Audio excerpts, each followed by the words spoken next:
네, 생활 속 법률 상식 요즘 아주 다양한 방송에서 재치 넘치는 말솜씨로 우리들에게 많은 사랑을 받고 계신 우리 박지훈 변호사님과 함께 해보도록 하겠고요.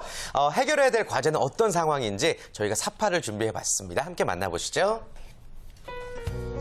네, 안녕하세요. 저는 얼마 전 이사를 하게 되면서 황당한 상황을 겪게 됐는데요. 그러니까 약 한 달 전 지금 여기 24평인데 이사 가게 될 집은요 18평이라서요. 네, 아니 뭐 크게 문제 없습니다. 저희야 뭐 이삿짐만 잘 날라드리면 되는 거죠. 그럼 견적은 어떻게 되는 거예요? 견적은 인부 2명 불러야 되고요. 5톤 트럭 1대, 그리고 또 사다리차 사용하실 거죠? 이러면 딱 120만 원에 하겠습니다. 네, 알겠습니다. 자, 그렇게 저는 이사를 앞두고 이사업체와 구두 계약을 했습니다. 그리고 이사 당일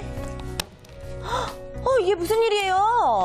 아이고 죄송합니다. 이게 문이 좁아가지고 이게 텔레비전이 떨어졌네. 아이고 죄송합니다. 아니 근데 이거 TV잖아요. 이거 가전제품 이렇게 떨어뜨리시면 어떡해요? 걱정 마세요. 근데 뭐 요 정도 떨어진 거 가지고는 그 성능에 아무 지장 없어요. 요즘 TV가 워낙 튼튼해요. 괜찮아요. 하면서 별일 아니라는 듯이 넘어갔습니다. 미심쩍었지만 괜히 기분 상하게 되면 안 될 것 같아서 저는 그냥 넘어가고 말았죠. 자, 그러나 그건 제 착각이었습니다. 이사를 끝낸 뒤 보니까 TV는 나오지 않았습니다. 그래서 전 급한 마음에 이삿짐 센터로 전화를 했죠. 저기요. 저 어제 이사한 사람인데요. 예, 무슨 일 때문이시죠? 아니, 다른 게 아니고 저희 집 텔레비전이 안 나와요. 예? 텔레비전이 안 나와요? 네, 그러니까 어제 이사하다가 거기 직원분이 텔레비전 떨어뜨렸잖아요. 지금 켜보니까 안 나온다고요. 근데 그렇게 말했더니 담당자분이 이렇게 말했습니다. 아, 그래요? 근데 제가 어제 듣기로는 외관상에 문제가 없는 걸로 들었거든요. 그리고 텔레비전 안 나오는 것이 이게 떨어져서 그런 게 아닐 수도 있어요. 조금만 더 알아보시고 한번 전화 주시겠어요? 이러는 거 있죠. 분명히 제가 TV를 떨어뜨리는 거 목격을 했는데 말이에요. 이거 정말 너무 황당하지 않나요?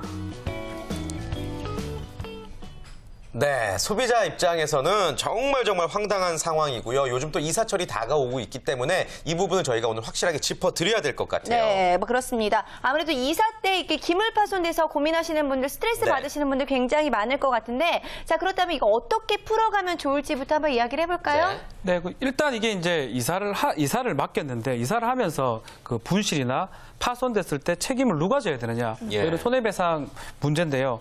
일단 우리가 편리하기 위해서 이삿짐 센터를 쓰는 거잖아요. 쓰는데 갑자기 물건이 부서진다든지 분실된다든지 이러면 불만이 생길 수밖에 없죠. 소비자 입장에서는. 그렇죠?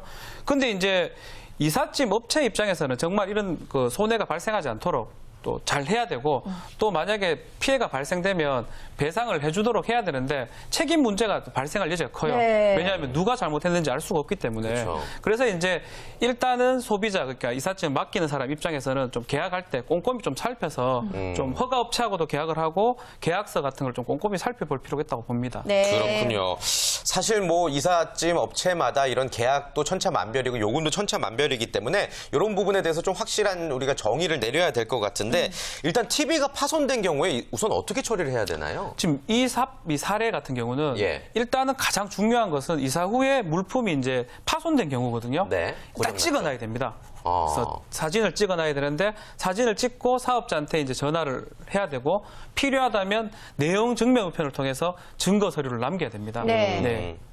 이렇게 방법이 일단 내용 증명 우편을 보내서 알리는 방법이 있는데 근데 사례의 경우 같은 경우에는 하루가 지난 다음에 이제 고장난 사실을 알게 된 경우잖아요. 자, 그런데 파손 이유가 이삿짐 센터가 아니다 이렇게 우기고 있을 때는 어떻게 해야 되는 거예요? 지금 우리 상법에는 상법 115조에 보면 이제 이사업체가 그 자신들이 잘못했다라는 것을 가실이 없다라는 것을 입증하지 못하면 책임을 면할 수 없도록 규정이 돼 있어요.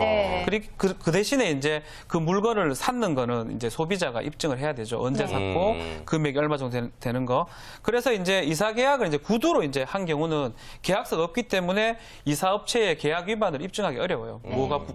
뭐가 물품이었고 뭐가 부서진 게 모르기 때문에 그래서 가급적이면 이 피해를 예방하기 위해서 계약 체결할 당시에 이사 하물 그 내용 특히 이제 그 귀중품이나 주의품 이런 것들을 적어야 되고 또 이사 거리라든지 작업 인원수 이런 것들을 확인한 후에 계약서를 작성해야 됩니다. 네. 특히 이제 이삿짐 파손 분실 발생하면 현장에서 이제 확인서를 받는 게 필요해요. 우리 사례에서도 조금 좀 이렇게 영리한 주부였다면 조금 이렇게 좀 적어봐라. 뭐 TV가 떨어뜨렸다. 네가 떨잖지 않느냐. 어. 내가 떨잤다. 이렇게 좀 적어놨으면 조금 낫지 않았을까. 좀 이런 생각이 드는데. 녹취하는 건 어때요? 아주 좋죠. 네. 좀 법률적으로 잘 앞서가시는 우리 예.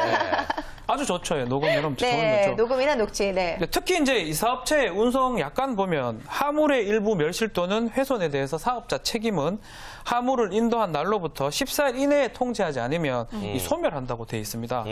그렇기 때문에 피해 사실이 이해 제기는 이사한 후에 14일 이내는 꼭 해야 됩니다. 아, 예. 그렇군요. 그렇군요. 사실 저도 얼마 전에 이제 이사를 했을 때 그 TV에 녹화되어 있던 그 녹화 프로그램이 다 지워진 거예요. 그 속에 하드가 이제 고장이 났다고 하는데 웬만해서 고장이 안 나는데 이 이사 업체라든지 어떤 TV AS 설치하신 분들도 나몰라라 해가지고 저도 굉장히 황당했던 그런 기억이 있거든요. 네. 포장 이사를 요즘 많이 하잖아요. 주의해야 될 점 어떤 게 그렇죠. 있을까요? 이 포장이사 계약서 작성할 때는 제일 중요한 거는 사업자의 주소나 인적 사항들을 반드시 예. 확인을 해야 돼요. 무허가도 사실 요새 많아요. 사실. 많아요. 좀 확인을 예. 좀 해야 되고 또 견적서를 할 때는 이사하물 목록들을 구체적으로 이렇게 작성을 해야지 파손이나 분실 등 그 분쟁 발생 시 근거 자료로 활용할 수 있습니다. 특히 이제 뭐 텔레비가 뭐 기중품은 맞는지 모르겠는데 하여튼 특히 기중품이라 하면 업체에 맡기는 것보다는 자기가 갖고 가기 낫겠죠. 그쵸. 그죠? 뭐 보석 같은 거를 뭐하라 그걸 맡깁니까? 네. 주머니에 넣고 가면 되는데. 네. 그래서 이것이 어려울 경우에는 이제 견적서에 꼼꼼하게 적어놔야 됩니다. 그래야 네. 배상을 정확하게 요구를 할 수가 있습니다. 저도 사실 이사할 때 그래도 제가 귀하다고 생각하는 물건은 박스에 넣어갖고 네네. 차라리 제 차로 따로 움직이는 편인데 근데 저는 이사하면서 이거 귀중품이라고 생각하지 못했기 때문에 옷 상자를 한번 잃어버린 적이 있었어요. 근데 상자 안에 옷이 얼마나 많이 들어갔겠어요. 이런 경우에 이거 법적으로 사실 배상이 되는 건지 저는 몰라서 못 받았었거든요. 예. 저 실제로 이런 사례들이 왕왕 네. 있어요. 많은데 이제 이사하고 이삿짐을 확인하다 보니까 뭐 의류라든지 뭐 이런 게 분실된 거를 발견하고 센터에 이제 이사센터에 보상을 요구했죠. 요구했는데 업체 같은 경우 이렇게 말해요. 우리 이사 이제 끝났기 때문에 우리 책임이 아니다. 당신들이 잘못한 거 혹시 그런 거 아니냐. 이렇게 이제 뭐 좀 발뺌을 하는 경우가 많거든요.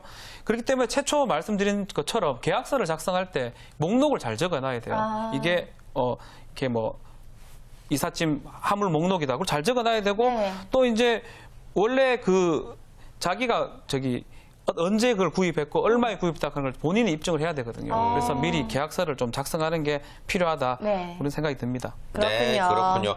자, 아무튼 이제 이사철이 이제 절정에 달하게 될 텐데요. 이사 업체에서 반대로 계약을 파기하는 경우도 있다고 들었어요. 이럴 경우에 이제 배상은 어떻게 되는 겁니까? 그렇죠. 이제 사업자 잘못으로 계약을 이행하지 못할 때는 네. 이제 분쟁 유형에 따른 계약금 환급이나 또 배액 보상 요청이 가능한데요.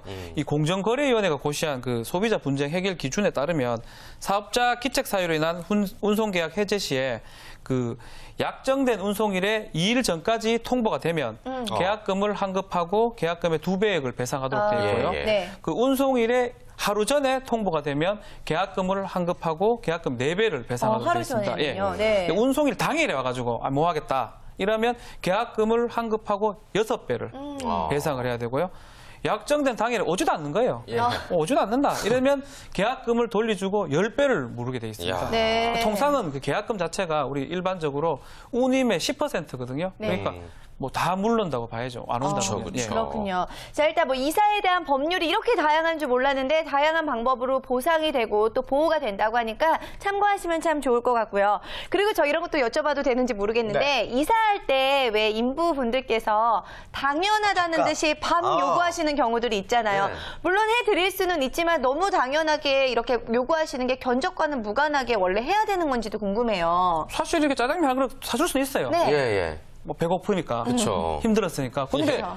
쥐가 막 돌락하는 거 아닌데, 그죠? 아닌데. 이게 공정거래위원회에서 고시한 소비자 그 분쟁 해결 기준에 따르면 예. 사업자가 부당한 운임 청구나 수고비 요구를 했을 때 이를 안 줘도 되도록 돼 있어요. 네. 그리고 부당 요금을 만약에 냈다 하면 그 사업자, 그게 네. 근로자의 사업자, 인부의 사업자한테 반환 청구를 할 수 있도록 되어 있습니다. 그래서 이제 소비자의 요구에 의한 추가 작업이나 뭐 요거 좀 달아주세요. 뭐 이런 것들은 사실은 뭐 그 반영이 돼야 되겠죠. 그래서 변형을 그 가격을 바꿀 수가 있다는 거죠. 예. 실제 소요된 운임만 주면 됩니다. 아, 그렇군요. 알겠습니다. 법적인 부분이 정리되니까 한결 더 마음이 편안해진 것 같습니다. 네. 자, 마지막으로 박준 변호사님, 이사 잘하는 방법, 마지막으로 한 말씀 해주시죠. 일단 뭐 아주 간단하게 말하면 예. 이사할 때 사실은 이삿짐 센터 가잖아요. 네. 자기는 뒷짐만 지고 있으면 돼요. 음. 딱 뒷짐을 지고 있을 때 아주 꼼꼼하게 뒷짐을 져야 됩니다. 그리고 좀 귀찮게, 특히 그 인부들을 귀찮게 하지 말고 그 업체 주인, 사업주한테 가서 계약서를 작성합시다. 그래서 이사할 때 자기는 가서 계약서를 꼼꼼하게 작성해 놓으면 제가 봤을 때는 모든 문제들이 해결이 쉽게 됩니다. 그래서 그게 가장 중요하지 않나. 조금 귀찮게 해라. 네. 이삿짐 주인을 귀찮게 해라. 전 그게 핵심이라고 생각이 듭니다. 네, 네. 아무래도 좋은 날이니만큼 정말 좋은 일만 있었으면 좋겠는데 이사하면서 얼굴 붉히시는 일 없도록 오늘 내용들 잘 참고하시길 바라겠고요. 자, 오늘 생활 속 법률 상식 통해서 좋은 정보 알아봤습니다. 다음 주도 역시 많은 기대해 볼게요. 네.